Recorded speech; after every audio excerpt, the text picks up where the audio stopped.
என் லைஃப்பில் இந்த மாதிரி ஒரு பெயின்ஃபுல்லான ஒரு சுச்சுவேஷனை நான் ஃபேஸ் பண்ணதே கிடையாது. மனசு முழுக்க வலி வலி மட்டும்தான்.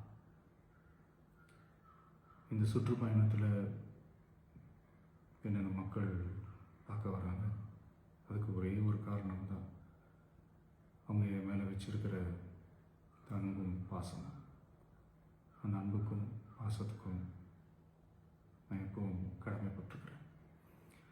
அதனால தான் இந்த சுற்றுப்பயணத்தில் மற்ற எல்லா விஷயங்களையும் தாண்டி மக்களுடைய சேஃப்டி, அதில் எந்த காம்ப்ரமைஸும் பண்ணிடக்கூடாதுன்றதுக்காக தான் அது என் மனசில் ரொம்ப ஆழமாக இருக்கும் அந்த எண்ணம்.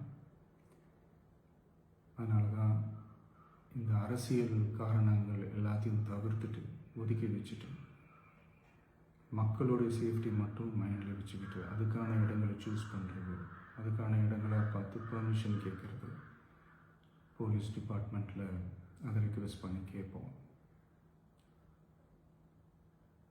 ஆனால் நடக்கக்கூடாதது நடந்துருச்சு.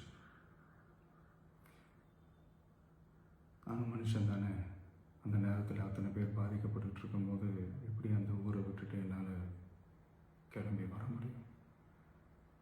நான் திரும்ப அங்கே போகணும்னு இருந்துச்சுன்னா அதை ஒரு காரணம் காட்டி அங்கே வேறு சில பதட்டமான சுச்சுவேஷன்ஸ், வேறு சில சம்பாவிதங்கள், அந்த மாதிரி எதுவும் நடந்துடக்கூடாதுன்றதுக்காக தான் நான் அவாய்ட் பண்ணேன்.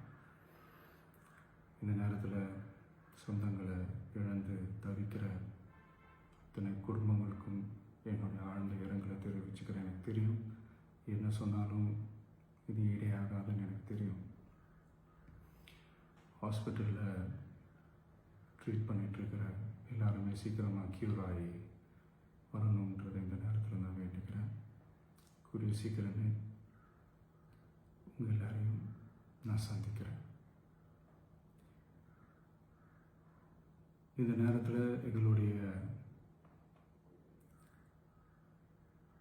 வலிகளை, எங்களுடைய நிலைமையை புரிஞ்சுக்கிட்டு எங்களுக்காக பேசின அரசியல் கட்சிகளை சார்ந்த நண்பர்கள், தலைவர்கள் அனைவருக்கும் என்னுடைய நன்றியை தெரிவிச்சுக்கிறேன். கிட்டத்தட்ட ஒரு 5 மாவட்டத்துக்கு பிரச்சாரத்துக்கு போனோம். இந்த மாதிரி எதுவுமே நடக்கல. ஆனால் கரூரில் மட்டும் ஏன் எப்படி நடக்குது, எப்படி நடக்குது? மக்களுக்கு எல்லா உண்மையும் தெரியும்.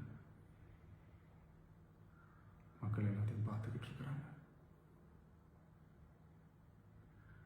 கரூரை சேர்ந்த அந்த மக்கள் அந்த உண்மையெல்லாம் வெளியில் சொல்லும்போது எனக்கு கடவுளே நேரில் வந்து இறங்கி அந்த உண்மைகள்லாம் சொல்கிற மாதிரி எனக்கு தோணுச்சு. சீக்கிரமே எல்லா உண்மைகளும் வெளியில் வரும்.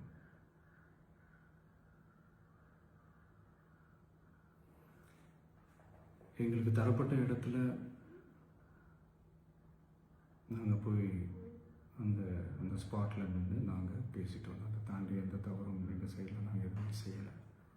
பட் இருந்தாலும் எங்கள் கட்சியை சேர்ந்த நிர்வாகிகள், தோழர்கள் மேலே எஃப்ஐஆர், அது மட்டும் இல்லை சோஷியல் மீடியாவை சேர்ந்த நண்பர்கள், தோழர்கள், அவங்க மேலே எஃப்ஐஆர்லாம் போட்டு இப்போ பிடிச்சிட்டு இருக்கிறாங்க.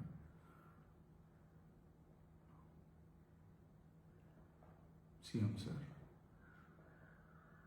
உங்களுக்கு ஏதாவது இந்த பழி வாங்கணும் அப்படின்ற எண்ணம் ஏதாவது இருந்துச்சுன்னா என்ன வேணாலும் பண்ணுங்க. அவங்க மேலே கை வைக்காதீங்க. நான் ஒன்று வீட்டில் இருப்பேன், இல்லை நான் ஆஃபீஸில் இருப்பேன்.